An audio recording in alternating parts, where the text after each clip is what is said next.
today? It's good to see you. Thanks for coming today. Hello, hello, hello. Who have we got in the audience today? If you're good, sorry, I don't have my microphone on. Hello. Good morning to everybody. Thanks for coming today. Go ahead and check in the chat bar and let me know who's here. It's Nicole Cochran. Good to see you. Thanks for coming, Ashley. Good to see you as well. And Anya, fantastic. Good to see you. Thanks for coming this Thursday morning. Hello, Eli. Good to see you. Hope everybody's doing well. How's my sound? Go ahead, give me a sound check. Let me know if you can hear me well enough. Hi, Cole. Good to see you. Thanks for coming. Amin, great to see you. Fantastic. Wow, we are 3 weeks into this semester, so we are making it through the semester. Fantastic. We got a good sound check there. All right. So we are getting close to the first exam. You know, the first exam is coming up next weekend. It's going to cover chapters 1, 2, 3, and 4. So you'll need to be thinking about that. The exam will be available next Friday and it'll be due next Sunday. I'm also going to have an exam review next Friday morning if anybody's interested. All right, seems like we got some more people coming in. Hi, Kayla, good to see you. I mean, good to see you as well. Okay, so today we're supposed to talk about, oh, by the way, before I tell you, we're going to talk about sleeping and waking today. Tonight's um, Wednesday webinar is related to consciousness. So, what I want you folks to do, if you could, is to be sure and watch the video for this Wednesday's class, this Thursday's class. It's in your webinar folder, and it's called Your Brain Hallucinates Your Consciousness. It's a really crazy TED talk that I think you'll find interesting. Okay, so let's go ahead and get started. We're talking about the second half of chapter 3 today, and today we're going to be talking about sleeping and dreaming. Okay, hi, Imani.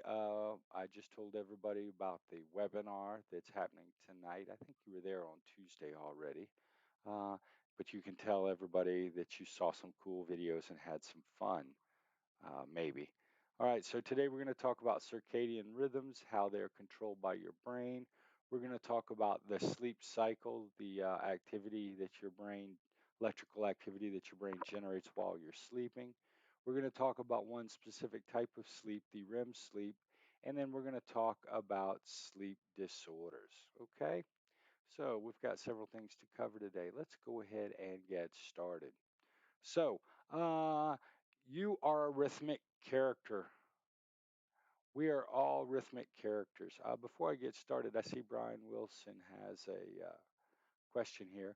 What I'm going to do is I'm going to talk about it in class next Tuesday and next Thursday, and then I will send you a reminder email next Friday morning about 8:30, just like I do for all of the YouTube streamed classes. Brian. Courtney, I just sent you an email earlier today, I think it was. Uh, if I remember, that was an email from you, wasn't it, Courtney? Crudola. I don't remember if it was. Was it you, Courtney, that I sent the email to? Crud, Gmail sent. I don't remember, but if it was you, I hope you're feeling better. All right. Let's go ahead and get started. So, human beings are rhythmic characters, just like the sun rises and sets every day, just like the tide comes in and out, just like bears hibernate in the winter and wake up in the summer. Human beings are on a rhythmic pattern. The rhythmic pattern of arousal that guides you is known as your circadian rhythm. Circadian rhythm. It's the 24-hour cycle that controls the biological processes that you undergo every day, including sleeping and waking. Now, what kind of biological processes change based on the time of day? Actually, your hormone levels change, fluctuate throughout the day, and your cortisol levels fluctuate throughout the day. Cortisol is a stress and arousal hormone, and so it's highest early, first thing in the morning, and it drops down in the afternoon when you siesta, and then it drops down again in the when you go to bed, and it peaks during the morning and during the afternoon around dinner time. Your body temperature actually fluctuates throughout the day. One of the things that signals that you are about ready to go into sleep, the sleep cycle, is that your body temperature starts dropping at night. And one of the things that signals you to wake up in the morning is that your body temperature starts rising. So your body temperature actually fluctuates throughout the day. Urine production fluctuates throughout the day. And of course, your level of arousal. You are all completely awake right now. And when we get to 2 o'clock in the morning, most of you will feel sleepy. I don't know if any of you have ever pulled an all nighter, but if you ever notice that you're dead tired at 3 or 4 in the morning and you can hardly hold your eyes open, but if you can make it to daylight, 6:30, 7 a.m., for some reason you sort of automatically become more awake and you're able to stay up throughout that whole day, even though you didn't get any sleep the night before. Um, and so this is your level of arousal changing during the day. Now, what are the brain structures involved in our sleep and wake cycle? Uh, three main ones we're going to focus on in this particular lecture: the suprachasmatic nucleus, or the SCN, the pineal gland, and the pons. Okay, now the suprachasmatic nucleus is your master timekeeper. It keeps you on a 24-hour cycle. If this structure were to be destroyed, you would immediately lose all periodicity of sleeping. You would no longer obey the 24-hour cycle of sleeping and waking. So all of us have sort of this 24-hour cycle where we sleep 8 to 9 hours, 7 if you're in one of those stress lives, and we're awake the other 16 to 17 hours a day. If you destroy this master timekeeper, you would go back to no sleep cycle at all. You would have no 24-hour cycle. Now, this structure is located in the hypothalamus, and it receives afferents from your eyes and is sensitive to light. So this structure, this suprachiasmatic nucleus, is receiving light input from your eyes, and and what this does is this affects its communication with the pineal gland. Now, because it's connected to your eyes and receives light information, your 24-hour cycle is tied to the sun. Is tied to the sun. Let's be clear here. The suprachiasmatic nucleus gives you a 24-hour cycle, but that 24-hour cycle is not necessarily tied to the sun until it gets feedback from your eyes. So you can damage the pathway leading from the eyes to the suprachiasmatic nucleus, and you'll still have a 24-hour cycle. It'll just float away from the sun, and you won't be a diurnal creature anymore. On the other hand, if you destroy the suprachiasmatic nucleus, the sleep periodicity disappears altogether. Okay? Now, it communicates with the pineal gland, and the efferents that it sends to the pineal gland keeps the pineal gland from functioning. So, in a sense, your suprachiasmatic nucleus holds your pineal gland back all day long. But when the sun goes down and your suprachiasmatic nucleus quits receiving light information from your eyes, it quits sending efferents to your pineal gland. And when your pineal gland quits receiving messages from the suprachiasmatic nucleus, it begins producing melatonin. And this melatonin activates different parts of your brain and initiates the sleep process. So there are some doctors who suggest that if you're having trouble or sleep problems, the doctors may give you melatonin to help you sleep at night. And so melatonin is sort of related to, it's a hormone related to the sleep cycle.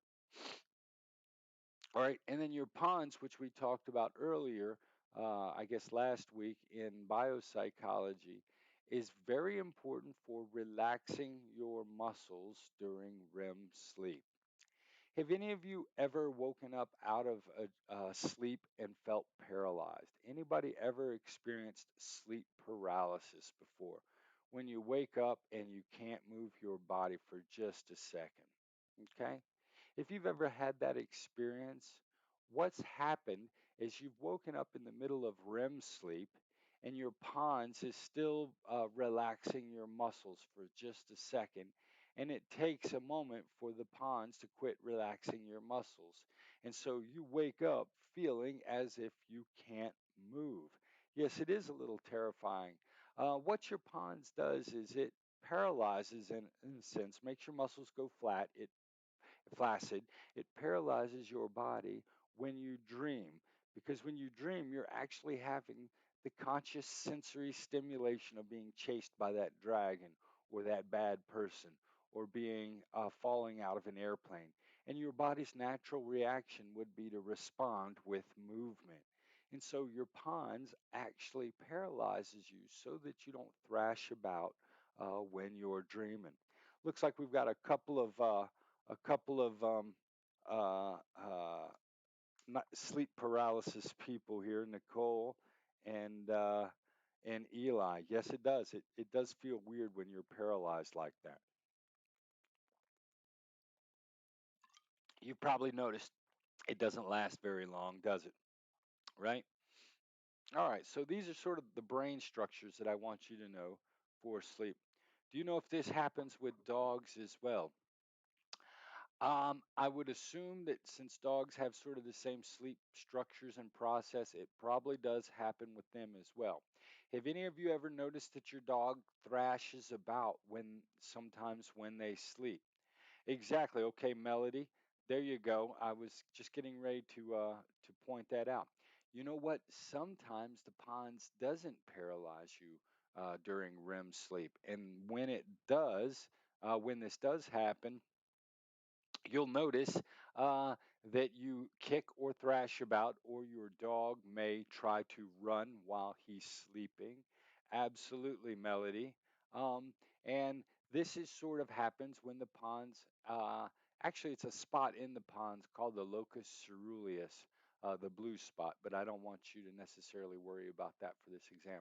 But that happens when the locus ceruleus does not effectively paralyze your body.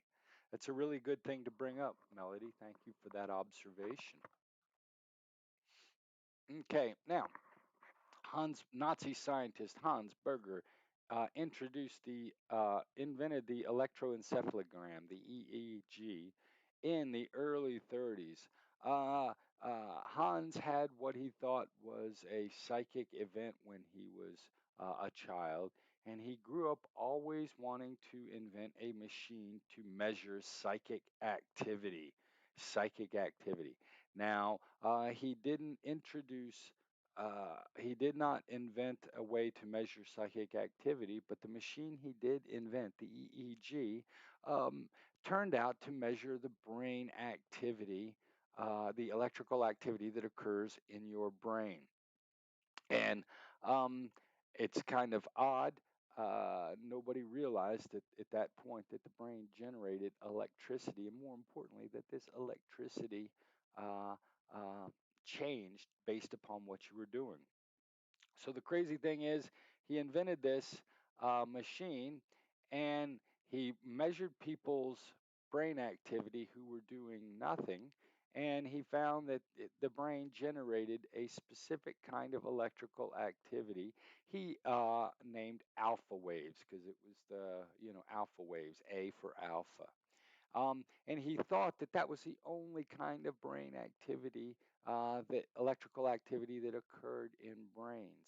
However, he accidentally measured the brain activity of people who were engaged in activities, and he found that the type of electrical activity in the brain changed, if you were doing something as opposed to not doing something. And so he named this second type of electrical activity beta waves. And beta waves are the kind of electrical activity that your brain generates when you are paying attention and focusing on something. So if you're really thinking about my lecture right now and you're really making connections and taking notes and trying to figure out what this lecture is about, your brain is generating beta waves. But if you're sitting out there in virtual world listening to this YouTube broadcast and you're kind of zoning out, not paying attention, maybe thinking about your grocery shopping or what you're going to do for the weekend, your brain may be generating these relaxed alpha waves. Okay. Now it turns out that the brain generates way different types of electrical activity depending upon how aroused you are. And so the famous psychologists, William Kleitman and Nathan Dement, were the first to use the EEG to measure people's brain activities while they were sleeping. And it was believed that people, when they went to sleep, that their brain became less active, that their brain actually went to sleep too. But the crazy thing is your brain doesn't necessarily become less active when you're sleeping. In fact, when you're dreaming at night, your brain is still more active than many parts of your body. Your brain becomes almost more active than it is when you're awake. So, brains don't necessarily stop working when you go to sleep. They just change the type of functioning that they engage in. So Kleitman and Dement used an EEG and discovered this crazy thing called REM sleep in 1953, right? And they found that when you're dreaming, your brain is actually more active than when you are awake. All right. Now, I've got some different types of electrical waves on the screen. I'd like for you to be familiar with them. All right. And Kleitman and Dement discovered that these were the different types of characteristic brain activity that occurred when you cycled back and forth through the different stages of sleep at night. So, what they found is that when people are awake and either focused or just chilling out, their brain's generating either these alpha or these beta waves. But I don't know if you've ever laid on the couch watching TV at night and the waking state is a more focused brainwave, tighter formation. Yes, that's a great point, and I was actually going to make that observation in a little bit, but Brian brings a good point. If you look at these brain waves, electrical activity, you can measure it based upon how tall the wavelengths are, how big the wavelengths, and you notice that these delta waves have really low troughs and really high peaks. You can measure sort of uh, the intensity of the electrical wave, and you can also measure how quickly it cycles. That is the distance between one wave peak and the next wave peak. And as Brian points out, you'll notice that when you're focused and you've got these beta waves, these are these really small waves that aren't very tall and are in your brain activity, they oscillate really quickly together. So you have this small, fast brain activity. As you start to relax, as Brian points out, your alpha waves, your brain activity changes, and you get higher waves, okay, that start to slow down just a little bit. Now, if you're drowsy, watching TV on the couch, and your eyes are kind of open or closed, I don't know if anybody's ever had that half in, half out sleep experience. When you're half asleep, your brain activity is actually going to slow down even a little bit more, and you're going to begin generating these things called theta waves, and you'll see those as stage one. Now, Kleitman and Dement referred to this as stage one of sleep. This is actually, if you will, a transitional sleep period. You are not really truly asleep at this point. You are just transitioning into sleep. When do you really become sleepy? Well, Kleitman and Dement suggest that true sleep occurs when you start having sleep spindles and K complexes, When your brain has mostly theta wave activity and you start seeing these sleep spindles and these K complexes, this signifies what he would call true sleep. All right, stage two is true sleep. Now, we can characterize stage two as being different than the other forms of sleep because stage two is what we would call light sleep. If I were to come and wake you up out of stage two, you would quickly come back to consciousness and you would be focused and ready to talk to me. If you've ever woken somebody up that's in stage two, they wake up and quickly can talk to you and make sense. They're in light sleep. It turns out that we spend 50% of our sleep cycle in light sleep. So 50% of the sleep that you do at night, your brain is generating theta waves and sleep spindles. And you are easy to wake up out of stage two sleep. Now, going back to what Brian said, as you fall deeper into sleep, your brain generates these big, slow, sloppy waves called delta waves. Okay, and when your brain's generating this activity, it actually seems like it's slowing down and becoming less active. When you're in stage three or stage four sleep, your brain is generating mostly delta waves and you are hard to wake up. Now, I don't necessarily need you to know the difference between stage three and stage four, but Kleitman and Dement differentiated these stages depending upon whether more or less than 50% of your brain activity was delta waves. So, if less than 50% of your brain activity is delta waves, you're in stage three sleep. If more than 50% of your brain activity is delta waves, you're in stage four sleep. But both of these together, let's call slow wave or delta sleep. When you are in delta wave sleep, you are hard to wake up. If you've ever tried to wake somebody up at 2 or 3 in the morning, and you have to shake them a couple of times, and then you have to and when they wake up they're not sure where they are or who you are, and they seem really, really confused. If you've ever woken somebody up out of delta sleep, this is their experience. They're just hard to wake up and they're confused when they do get up. That's delta sleep. Now, what Kleitman and Dement found was that multiple times during the night, 5 to 6 times a night, your brain activity will actually change back to beta waves, but you won't be awake.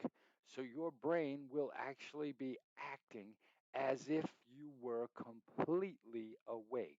It'll be generating beta waves, but you will still be completely asleep. And in fact, if I tried to wake you up, it would be hard to wake you up.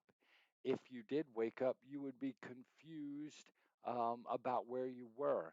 So, in a sense, your brain activity is just like you are in a normal waking state, but you are actually as knocked out as you would be in stage three and four. And this is sometimes called paradoxical sleep. They call this paradoxical sleep because you are super duper asleep and hard to wake up, but yet your brain is acting as if it was completely awake. This is paradoxical sleep. Now, I'm just noticing that I've got a typo here on this page. It says electroencephalogram and it's got EEO. That is a typo. It is supposed to be EEG. EEG, okay?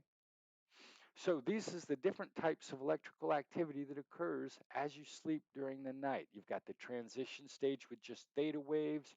You're in light sleep half your time when you're generating sleep spindles and K complexes along with that theta wave activity. We spend a quarter of our time in slow wave sleep where our brain activity slows way down. And then we spend about a quarter of our sleep cycle in REM sleep, where our brain is just as active and just as awake as if we were aroused during the day, but we are still completely asleep. Now, here's what I want you to notice. Not only is sleeping and waking cyclical, so I wake up at the same time every day, I go to sleep at the same time every day, and I sleep during the same period of the day. When you sleep, your brain actually cycles back and forth in many cycles. And what we do is we cycle back and forth between non REM and REM sleep. So we're going to refer to stage 2 and stage 3 and stage 4 as non REM sleep to differentiate them from REM. And if you look at this chart right here underneath me, what you're going to notice moving left to right is the number of hours of sleep. So at hour 0, the person has just fallen asleep. At hour 1, they're 1 hour into their sleep cycle, 2 hours into their sleep cycle. And you notice that this person has slept for 8 hours because they don't wake up until the 8 over here on the far uh, let's see, where is that? Right here, the far side of the screen. You'll notice that. And then if you look at the y-axis, you'll notice that we have stage 1 and stage 2 sleep, and stage 3 and 4 are combined as slow wave sleep. What I want you to notice is that as this person goes to sleep, their brain activity is going to change in uh, a very systematic and a very cyclical way. So you fall asleep, your brain, you go into that pre-sleep period called stage 1, and then when your brain starts generating sleep spindles and K complexes, you are in stage 2. After about 20 or 25 minutes, your brain activity is going to slow down and it's going to begin generating delta waves, and you're going to be in delta or deep sleep. And your brain, you're going to stay in deep sleep for 30, 45 minutes, and then your brain activity is going to change and it's going to start rolling back towards where it was when you were awake. So you're going to go through stage 2, the delta waves are going to go away. You're going to get mostly theta waves with some sleep spindles and K complexes. And then your brain's going to change almost as if you were awake. However, you're going to be in deep sleep. And you'll notice that you'll go through your first REM period of sleep.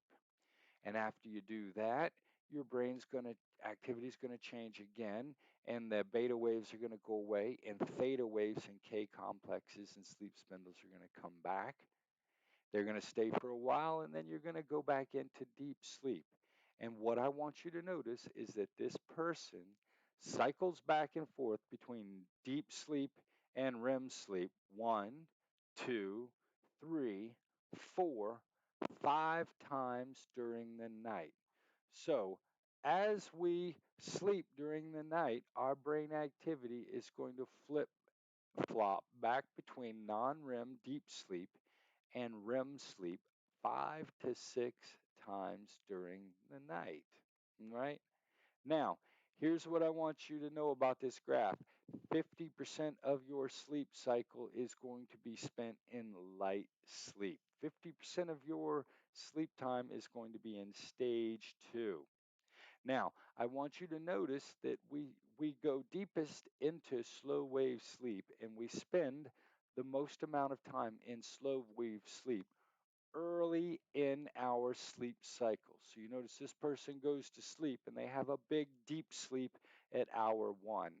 They have a pretty big deep sleep period at hour 3, and they go back into deep sleep for just a little bit at hour 5.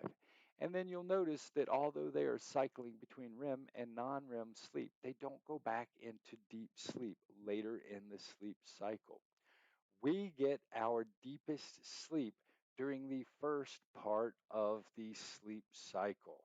And this is why noises that may come at 1 or 2 or 3 in the morning don't wake you up. But I don't know if you folks are like me. Anything can wake you up at 7 or 7:30. You hear a little sound and it'll wake you up.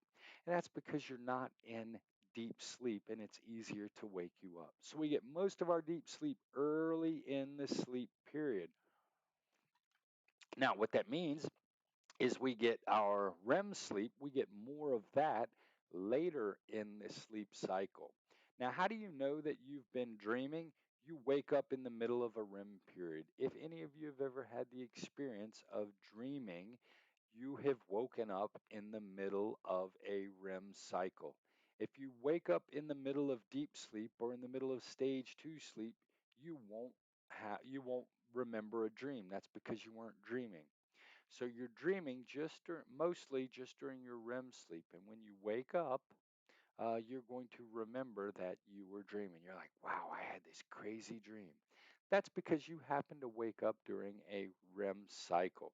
Now, our REM cycles are mostly towards the end of the sleep cycle, and that's why we remember dreaming, because you wake up in the middle of a dream. Now, we do most of our dreaming, but not all of our dreaming during REM sleep. Research has shown that 80% of our dreams occur during REM sleep, but we still do have images that run across our mind even during non REM sleep, but it only happens 20% of the time. However, I will tell you that the scary visual dreams that you have are the REM dreams. Non REM dreams tend to be less visual, they tend to be a little bit muddier, and they tend to be happier. If you've ever had one of those terrifying dreams where somebody is coming to kill you, uh, and you can see the knife, right, and you can feel the air, the chill of the night air as they're chasing you down, that is a REM dream. Your REM dreams are far more visual, far more vivid, and far scarier. They're the ones that contain the emotion. Okay? Now, the crazy thing is, if you look at this chart for somebody in their 60s, what you're going to notice is that as people get older, their ability to achieve deep sleep goes away. So, an older person, if we were to measure their chart and print a chart just like this, they would still have the cycling back and forth between REM and non REM sleep, but you wouldn't see their brain activity turning into delta waves very much. As we get older, the part of our sleep cycle that begins to disappear is deep sleep. And this is why your parents and grandparents have so much trouble sleeping at night, because things that didn't used to wake them up now wake them up. And they have more trouble maintaining a complete sleep cycle.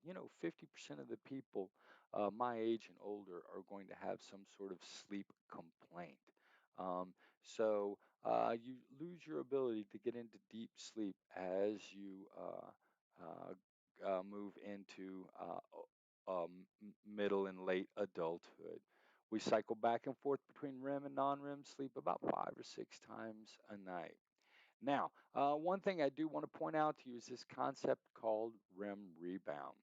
Some people ask the question, if I don't go to sleep tonight, if I pull an all-nighter and don't go to sleep tonight, do I need to sleep more tomorrow night? And the answer is no, not really. You don't need to make up any of the non-REM sleep. However, your brain will increase the amount of REM sleep to catch up the REM sleep that you missed the night before.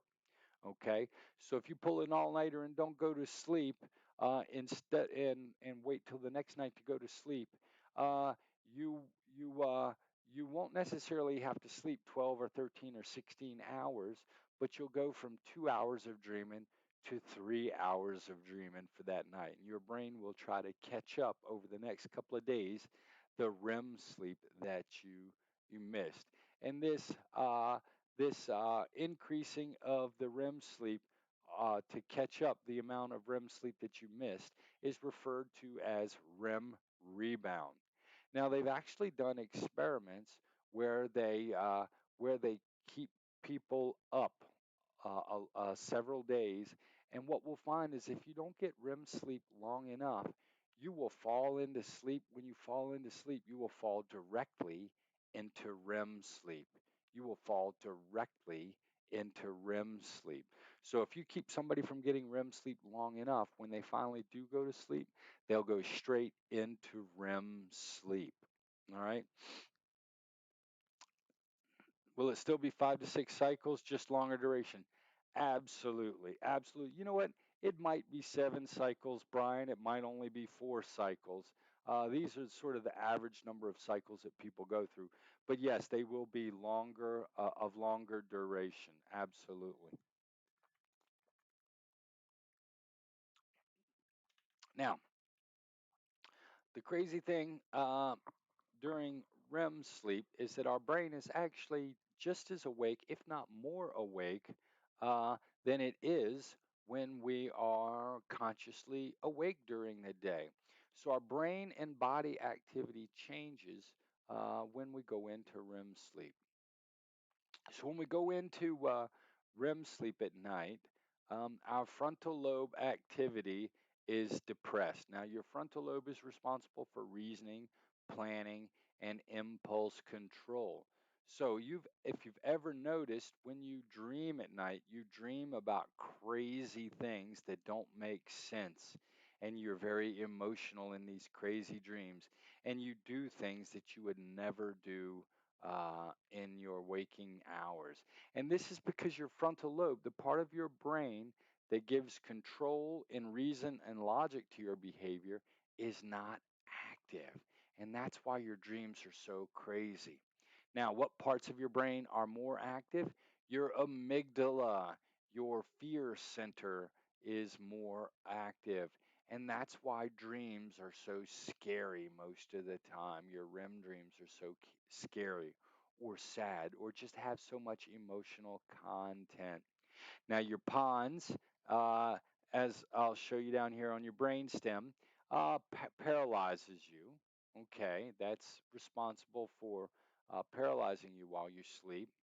Your motor cortex is active, and in dreams, you'll notice that you run and jump and fly and do all kinds of crazy things in your dream.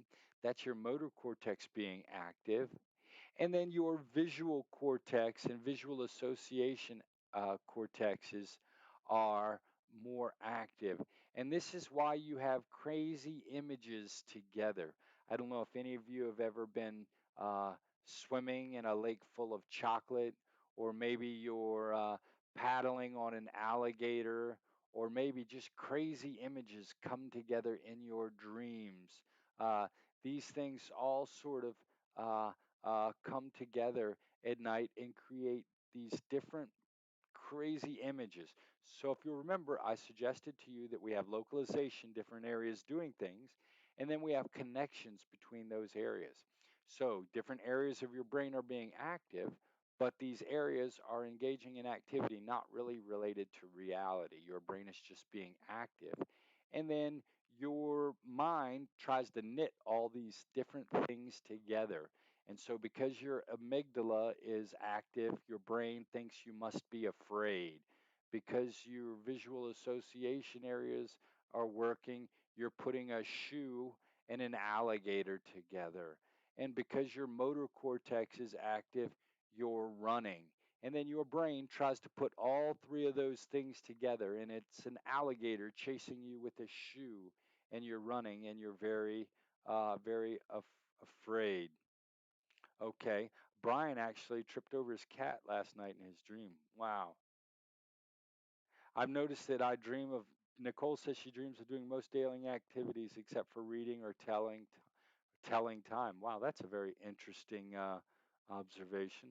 Yeah, the part of our brain that is active is going to be our motor cortex. So you're going to be doing things rather than just sitting reading things. That's a good one. Now, the crazy thing is that when we dream at night, as I said, we become paralyzed. Our body temperature actually drops to become similar to the surroundings of the room that we are in. Our breathing and heart rate increase, and our blood pressure drops. So, not only does our electrical activity change, but actually our physiological functioning uh, changes while we're dreaming. Okay? Now, why do we dream? Hard to say. On this week's homework assignment, I ask you to give me a theory about why we dream. And the one that I really think is most useful is the activation synthesis theory. But you know what? If you gave any of these as a theory of why we dream, I would probably accept it. Okay. Exactly. Ashley Nicola's dreams of her exact day, but with different events occurring, so I'm never sure if it really happened or a dream. Yes, and your theory, I'm going to get to your theory and your explanation in just a second, Ashley, because I think your experience demonstrates why the activation synthesis theory of dreaming is the most accurate theory. Now, nobody knows exactly why human beings have these mental images that run through our brain. We know that babies dream, and there's pretty good evidence that dogs and cats and other animals dream too. If you've ever watched a dog kicking about while it's sleeping, you know that that dog is dreaming of a bone or a rabbit or some other thing that causes it to want to be active, right? So, why do we dream? Who knows? Sigmund Freud, I introduced him in week one of the oldest scientific psychologist, one of the first rock stars in psychology, thought that we dreamed. He had this crazy theory where we have impulses that we have to control during the day. And what he argued was when we went to sleep at night, our conscience, our he called it a super ego, our conscience that keeps us from thinking or doing or feeling things that make us ashamed, relax. And he argues that at this time, our body acts out our fears and our desires. So he argued that we repress these fears and these desires during the day, but at night we dream them. I don't know if any of you have ever had a dream of kissing a person that you shouldn't be kissing, or doing something that you shouldn't be doing, or having a feeling that your parents don't want you to feel. Like my dad wanted me to go into the military. He wanted me to go into the Navy so bad. And I didn't want to, but I kind of felt bad about it because I knew how important it was to my dad. So I would have these dreams at night and I would be joining the Navy, but I would always be running late for the boat. And I would always get to the dock as the boat was taking off. And so I never quite made it on that Navy ship. Freud would say that I was demonstrating my desire not to be in the Navy by missing the boat in my dream every night. He's like, maybe you don't have the courage to tell your father that you don't want to join the Navy, but every night when you go to dream, your dreams are telling you you don't want to join the Navy because they're having you miss the boat every night. And so Sigmund Freud thought that dreams were a way for us to experience our fears and desires in a safe space. Now, Rosalind Cartwright, um, and oh my goodness, the DNA guy, I forget his name, both argued that dreams are simply a different way of thinking and problem solving. So, when you're awake during the day and you're trying to figure out a problem, maybe your car broke down, maybe you're trying to do your homework, maybe you've got a relationship problem you're trying to solve, we all think about solving problems when we're awake. Nobody really thinks about solving problems when you're asleep. However, there are lots of examples of people who have created really cool things while they were sleeping or in dreams.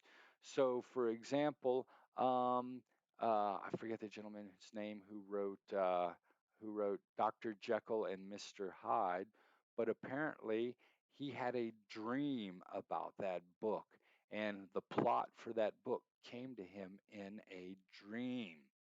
If you read the legends of Albert Einstein, what you're going to find is that he had a dream about a train entering a train station, and that gave him the idea, the insight for the theory of relativity. I don't know if you folks have ever heard of that. Um, and I read Keith Richards' biography. Keith Richards is the guitarist for the Rolling Stones, and let's see, and he tells a story where he woke up in the middle of the night out of a dream and wrote the intro riff to to Jumping Jack Flash while he was asleep having a dream.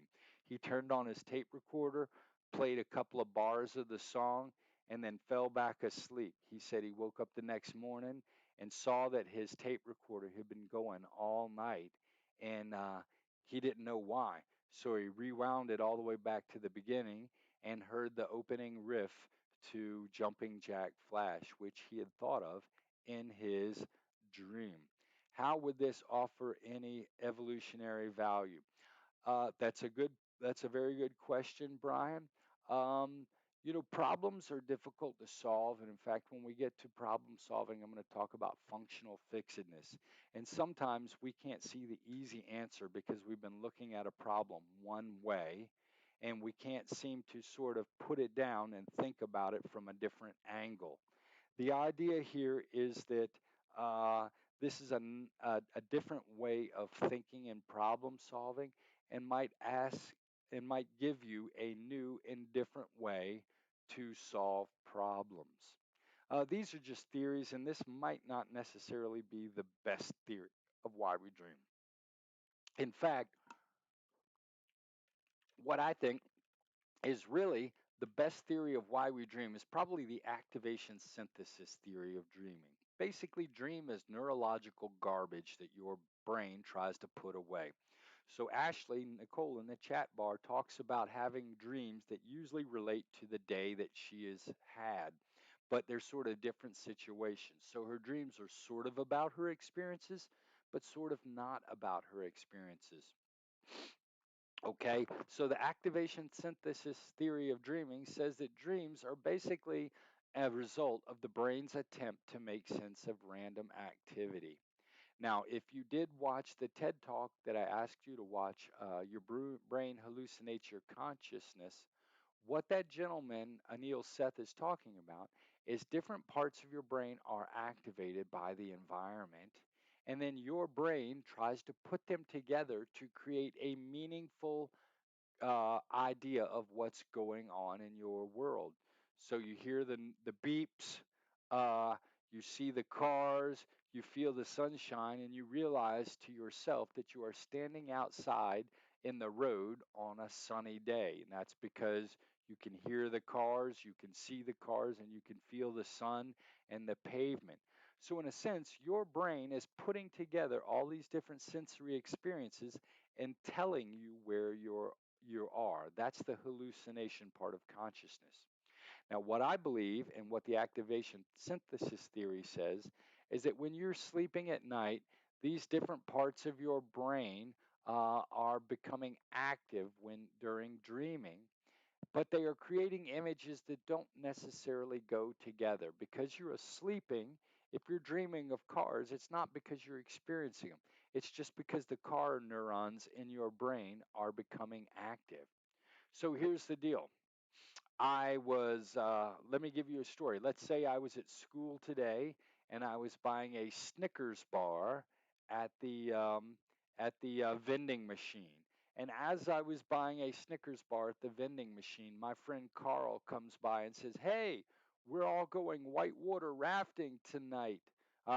This weekend. Do you want to go?"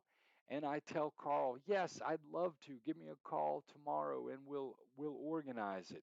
And then 2 hours later, my mom calls me and says, "Chris, you have not been studying and your grades are not very good. You better not go out whitewater rafting this weekend because you need to stay home and study." So, three different things happened. I bought a Snickers bar. I had a friend named Carl who invited me to go whitewater rafting. And then I had a phone call with my mom who gave me the business about not being a good student. So I go to sleep tonight, and during REM sleep, the Snickers bar, the whitewater rafting, and my mom yelling at me images are activated by my brain. But my brain tries to put those together. So suddenly, I'm whitewater rafting down a river, and I'm on a Snickers bar. And my mom is behind me paddling, saying, "We're not paddling fast enough. We're not paddling fast enough." So, do you see how we might argue that it's just neurological garbage that's sort of being put together by your brain?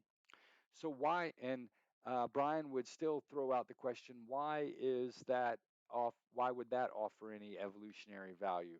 Um, I'm not sure, Brian. Maybe it's because our brain tries to clear useless neural pathways that it doesn't want anymore. And as it's clearing them, they become activated. Good question. Nobody knows exactly why we dream. The only thing is, we know that human beings do dream every night. Now, if you're one of those people that says, I've never had a dream, that's because you probably don't wake up during REM cycles. But if you set your alarm clock for an hour earlier or an hour later or 30 minutes earlier and wake up during a different part of your sleep cycle, you might notice that you're having a dream. Now, sleep across the lifespan. Infants sleep 16 hours a day. They spend 50% of their time, 8 hours in sleep, in REM sleep. And we believe that REM sleep may actually be important for neural development. So, walking is a very important behavior of using your hands, using your arms. There are some people who argue that we activate these neural pathways at night to strengthen these abilities. So while you're sleeping at night, your walking neurons are activating and practicing your walking behavior while you sleep.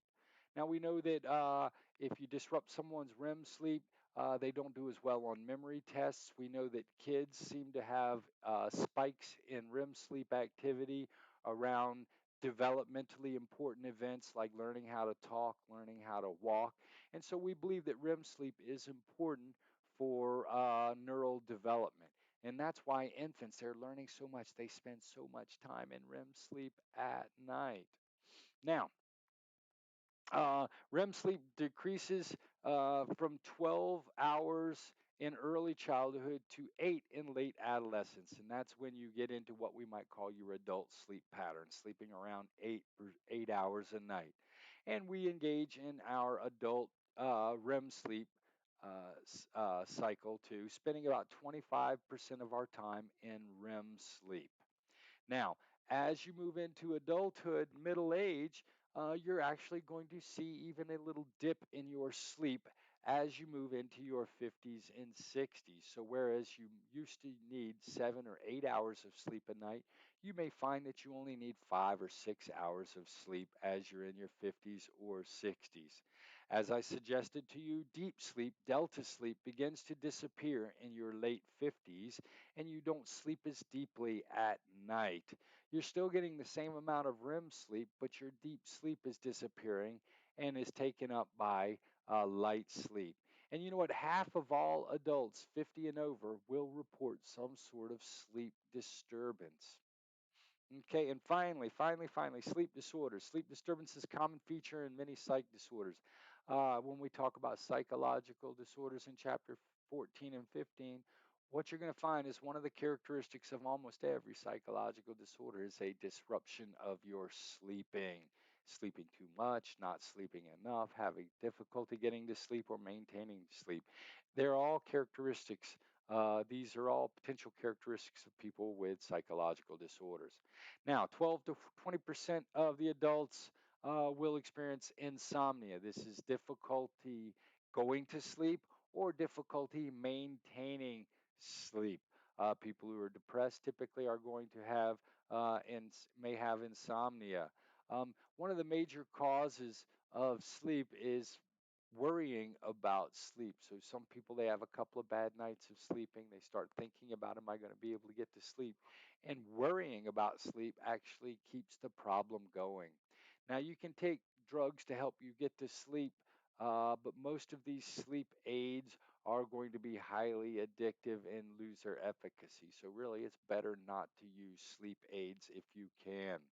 Probably the most effective theory is cognitive behavioral therapy. We'll talk about that when we get to psychological treatments. But basically, it's learning. Sleep is a habit. And so CBT allows us to learn new sleep habits that help improve our sleeping uh, cycle. Yes, I've lucid dreaming is a part of REM sleep.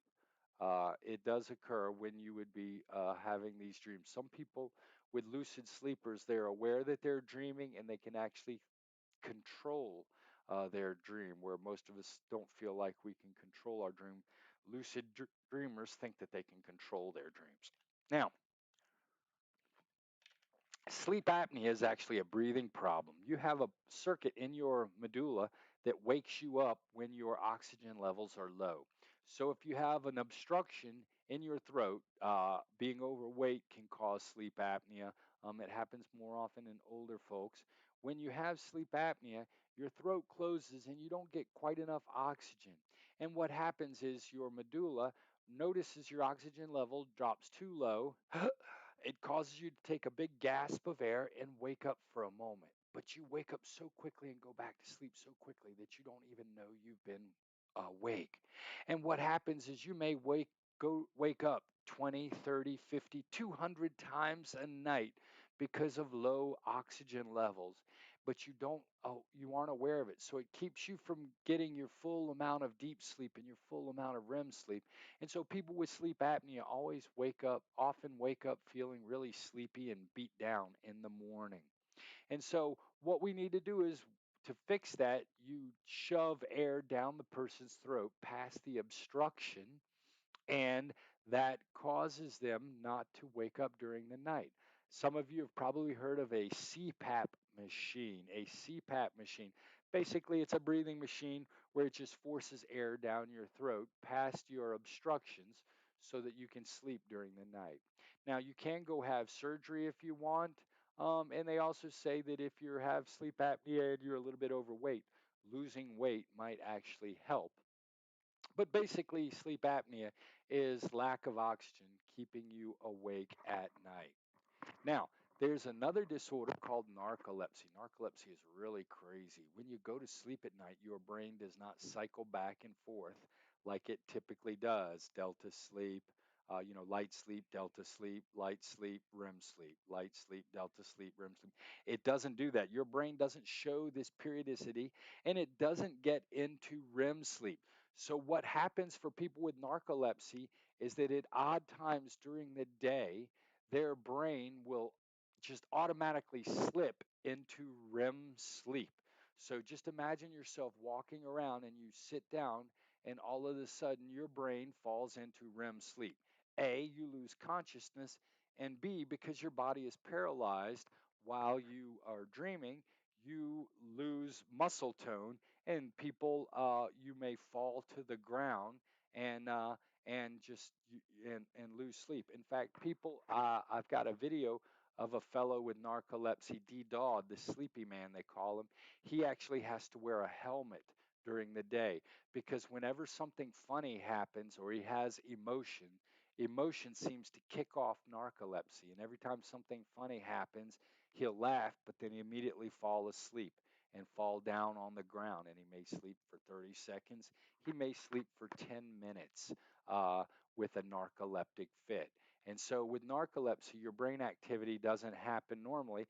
And so during the day, REM sleep and everything that goes with that will just immediately jump into your brain will just switch into REM activity.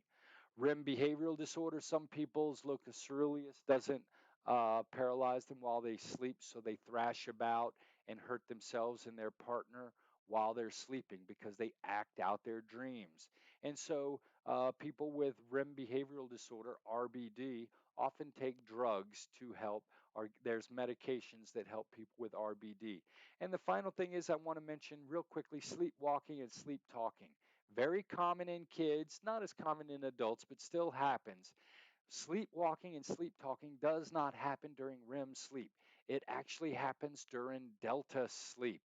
During delta sleep, when we have our sleepwalking, our sleep talking, or these things called night terrors, which is just like a panic attack that happens in stage 3 sleep. Okay, now, I have gone over my time. I am so sorry. We are at 9:58.